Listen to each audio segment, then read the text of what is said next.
जिंदगी की राह में आप सबका हार्दिक स्वागत बा। ये एगो क्रमबद्ध ढंग से बाइबल अध्ययन है और हमनी के जिंदगी खातिर एगो उपहार हवे। परमेश्वर चाहेले कि हर आदमी का जीवन पवित्र होखे, हर आदमी पाप से छुटकारा पाए ताकि दंड का भागी ना बने। एक कार्यक्रम के द्वारा हम यही दिशा में आप सबका मार्गदर्शन करतनी। तो चलें आज की कार्यक्रम के आरंभ कइल जा। दया करी प्रभु रउआ दया करे ना हो, दया करे ना भक्त करेलन को हरिया, दया करे ना भक्त करेलन को हरिया, दया करे ना। दया करी प्रभु रउआ दया करे ना हो, दया करे ना। दया करी प्रभु रउआ दया करे ना हो, दया करे ना भक्त करेलन को हरिया, दया करे ना भक्त करेलन को हरिया, दया करे ना।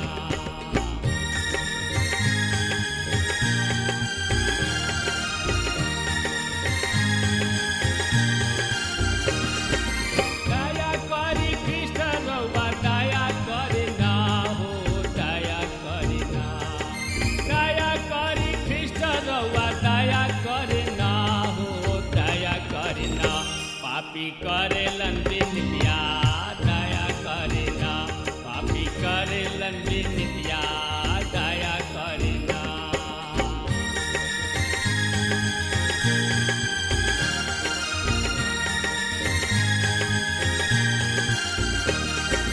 हाथ जोड़ी करी प्रभु शरण में सिसवा, दया करे ना। हाथ जोड़ी करी प्रभु चरण में सिसवा, दया करे ना। सेवक मांगेलन वरदनवा, दया करे ना। सेवक मांगेलन वरदनवा, दया करे ना। दया करे ना प्रभु दया करे ना जी, दया करे ना। दया करी प्रभु रउआ दया करे ना हो, दया करे ना भक्त करेलन को हरिया, दया करे ना। सेवक करेलन को हरिया, दया करे ना। सेवक करेलन को हरिया, दया करे ना। हाँ, प्रिय श्रोता मित्र भाई बहन, आज हमनी के बाइबल के एगो नया किताब के शुरू करे जा रहल बानी जा, जौना के नाम ह उपदाह के किताब। हर बार के तरी आज भी हमनी के एह किताब के अध्ययन करे से पहले एकर परिचय के अध्ययन करे के। आई हमनी के सबसे पहले एकर लेखक के बारे में जाने के, बूझे के और समझे के। और एह किताब के लेखक हमें उपद्याह। उपद्याह के नाम के मतलब ह यहोवा परमेश्वर के सेवक। उचार भविष्यवक्ता सब में से एगो हमें, जौना के बारे में हमनी के कुछ नहीं खींचा जानत, सिवाय एकरा के की भविष्यवाणी लिखले। अन्य 3 गो भविष्यवक्ता ह हबक्कूक, हागै और मलाकी। ई 4 भविष्यवक्ता सब गुमनामी के ओर या आड़ में बा। उपदाह एगो भूत लेखक के तरी हमें। ऊ उहवा बा, पर हम उनका के नहीं जानत। ऊ अपना नाम के अनुसार आचरण कैलन, काहे कि ऊ यह परमेश्वर के सेवक रहन। एगो सेवक ना तो वंशावली के सीखी मारता और ना ही ओकरा से अनुचित लाभ उठावताने।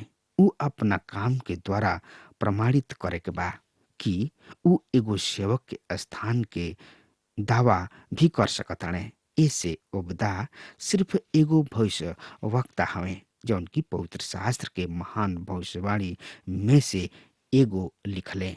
डॉक्टर पूछे कहले परमेश्वर चहले कि सिर्फ उनकर नाम और ई संक्षिप्त भविष्यवाणी ही संसार में जानल जाओ। उपदा एगो छोट किताब ह, पर ई पवित्र शास्त्र बाइबल में कइल गइल कि एगो परमाणविक बम के एगो उदाहरण ह। ई छोट सा चीज ह, पर एकरा में एगो प्रभावशाली संदेश ह। अब आई एकरा लिखल गोला के काल या तिथि के बारे में अध्ययन करी जा।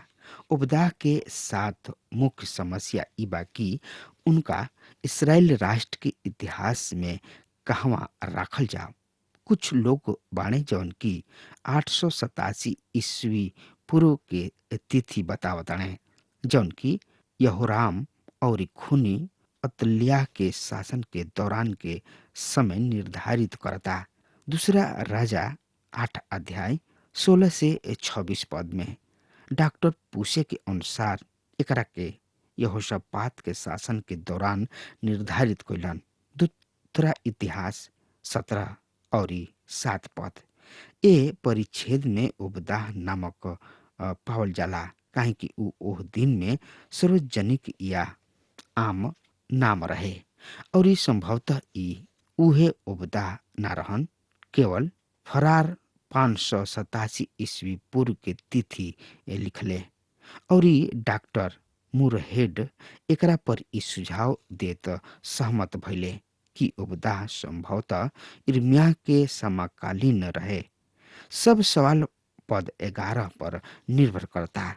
ऐसन प्रतीत होता जौना दिन परदेसी लोग उनका धन संपत्ति छीन के ले गइले और ई पराया लोग एकरा फाटक से घुस के यरूशलेम पर चिट्ठी डलले और ई दिन तू भी ओकरा में से एगो रह, या त ई एकर घटित होके से पूर्व भविष्यवाणी के रूप में लिखल गुल रहे, या फिर ई जवन भइल ओकर ऐतिहासिक विवरण ह।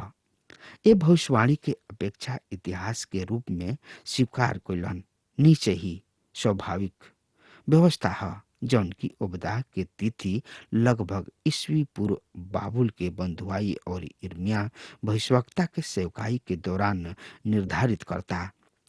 इस संक्षिप्त भविष्यवाणी के विषय एदोम के छोट राज्य ह। पद 6 एकर कुंजी पद ह, पर एसाव के धन कैसे खोज के लूटल गइल, एकर गुप्त धन कैसे पता लगा के निकालल गइल। हाँ श्रोता मित्र भाई बहन, आई अब हमनी के एकरा रूप रेखा के बारे में जानकारी प्राप्त करी जा। भविष्यवाणी के एह किताब के दुगो मुख्य खंड में बतावल गइल बा, यानी कि बाटल गइल बा। पहल का खंड ह एदोम के विनाश, दूसरा खंड ह इसराइल के पुनरुत्थान। पहला खंड पद 1 से 16 तक बा और दूसरा खंड पद 17 से 21 तक। एकरा खंड में हमनी के 3 गो बात के अध्ययन करके। पहल का ह एदोम के विरुद्ध दोष रोप, जौना के हमनी के पद 1 से 9 पद में पाइब जा। दूसर का ह एदोम के अपराध, जौन की पद 10 से 14 पद में हमनी के पढ़े के। तीसर का ह एदोम पर महाविपत्ति या अनर्थ, एकरा के हमनी के पद 15 और 16 में पढ़े के। ई कवि कल्पित या आदर्श न्याय अर्थात प्रतिशोध के व्यवस्था है। एकरा दूसरा खंड में भी हमनी के 3 गो बात के अध्ययन करे के। पहिल का है इसराइल के स्थिति, एकरा के हमनी के पद 17 में पढ़े के। एसाव के घराना के अग्निकांड, एकरा के हमनी के पद 18 में देखे के। सब चीज के समाप्ति अर्थात राज्य यहोवा परमेश्वर ही के हो जाई, हमनी के पद 19 से 21 में पढ़े के। उपदा पुराना नियम में सबसे छोट किताब है, जौन की केवल 21 पद के है। बहुत ऐसा लोग बाणे जौन की एह किताब के पढ़ल उतना खास ना समझल रहन और सोचलन कि यदि एकरा के बाइबल में से हटा दिहल जाओ तो एकरा अभाव के अनुभव ना होला। पर इस संदेश के संक्षिप्तता एकरा के कम महत्वपूर्ण या कम अर्थवान ना बनावेला। अन्य छोट भविष्यवक्ता के तरी ही संदेश मौलिक या प्राथमिक ह। ई उपयुक्त बा, व्यवहारिक बा और ई हृदय विदारक ह। ई ऐसन संदेश बा जौन की एह दिन में जौना में हमनी के जी रहल बानी जा लागू कल जा सकता। छोट भविष्यवक्ता कहलावे वाला में से कोनो भी बुताइल ज्वाला मुख्य नइखे, बल्कि उ विभिन्न क्रियाविधि ह। ओ में से कोनो में भी गंदा राख नइखे। उ गरम लावा उगल रहल बा। ओबदा के भविष्यवाणी एदोम के छोट राज के विरुद्ध सर्वनाश करे वाला न्याय के बारे में बा। आई औरी जानकारी खातिर रुआ आपन पवित्र शास्त्र बाइबल निकाल ली हाँ। तो ओमे देखी उपदा की किताब 1 अध्याय के 1 पद के उपदा के दर्शन प्रभु हमरा के ई संदेश दिहले। स्वामी प्रभु एदोम राष्ट्र के संबंध में ए तरी कहले, हम राष्ट्र में इस समाचार के साथ एगो दूत भेजले बाड़े, युद्ध के खातिर तत्पर होखा। उपदा सीधा सीधा औरी रुखाई से हमनी के एह बात के बतावताने कि ई दर्शन उनका के परमेश्वर द्वारा दिहल गुल बा। उपदा के हमें जैसे कि हमनी के परिचय में जिक्र कले रही जा कि उ छोट भविष्यवक्ता सब में से एगो हमें जौना के बारे में हमनी के बिल्कुल कुछ ना जानी न जा। उनकर नाम इसराइल में बहुत ही आम साधारण नाम रहे, जौना के अर्थ यहोवा परमेश्वर के सेवक। एदोम के विषय यहोवा परमेश्वर एह तरी कहताड़े, एदोम ए छोट किताब के कुंजी ह और ए से हमन के एदोम के परिचय मालूम करे खातिर उत्पत्ति में जाए के होई, जहाँ हमने किने एसाव के पीढ़ी के वर्णन बा। ए टिप्पणी पर ध्यान दही। एसाव जौन की एदोम भी कहला उनकर ई वंशावली ह। उत्पत्ति के किताब 36 अध्याय 1 पद और एकरा पर भी ध्यान दही। एसाव जौन की एदोम कहला सेर नामक पहाड़ी देश में रहे लगले। सेर नाम के पहाड़ी देश में रहे वाला एदोमी सबके मूल्य पुरुष एसाव के वंशावली इहा। उत्पत्ति के किताब 36 अध्याय 8 और 9 पद। यह विवरण हमनी के यहाँ दिहल गइल बा और ई 3 बार दोहरियावल गइल बा। फिर भी हमरा पक्का बा कि मूसा ना जानत रहन, पर परमेश्वर के आत्मा जानत रहन कि एकरा पर जोर देवे के जरूरी होई कि एसाव एदोम ह और एदोम एसाव ह। एदोम लोग रहन जौन की एसाव से पैदा भइल रहले, ठीक जैसे कि इसराइल उ लोग हमें जौन की याकूब से पैदा भइल रहले। एसाव के कहानी जुड़ो भाई सब अर्थात इसहाक और रेबिका के पुत्र के कहानी ह।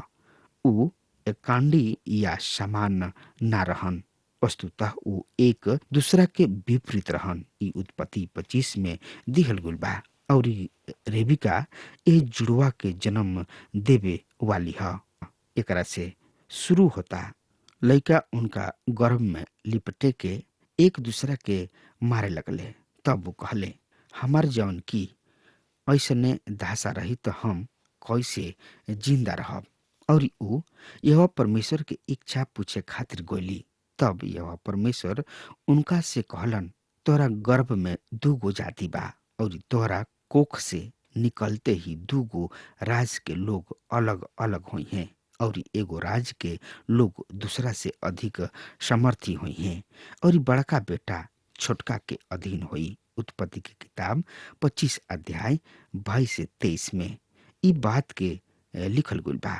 एकदम शुरू से ही ई 2 गो भाई एक दूसरा के विरुद्ध संघर्ष करत रहले, जबकि जुड़वा रहन उ विपरीत रहन। एसाव जौन की घर के बहरी रहे वाला रहन और उनका शिकार खेलल बहुत ही बढ़िया लागत रहे और याकूब घर में रहत रहन और खाना पकावे सीखत रहन। वो अपना महतारी के फाड़ या आंचल कहल जाओ ओकरा से चिपकल रहत रहन, पर याकूब के आत्मिक बुद्धि रहे, जबकि एसाव के पास ना रहे। एसाव सांसारिक आदमी रहन और आत्मिक बात के ध्यान ना रखत रहले।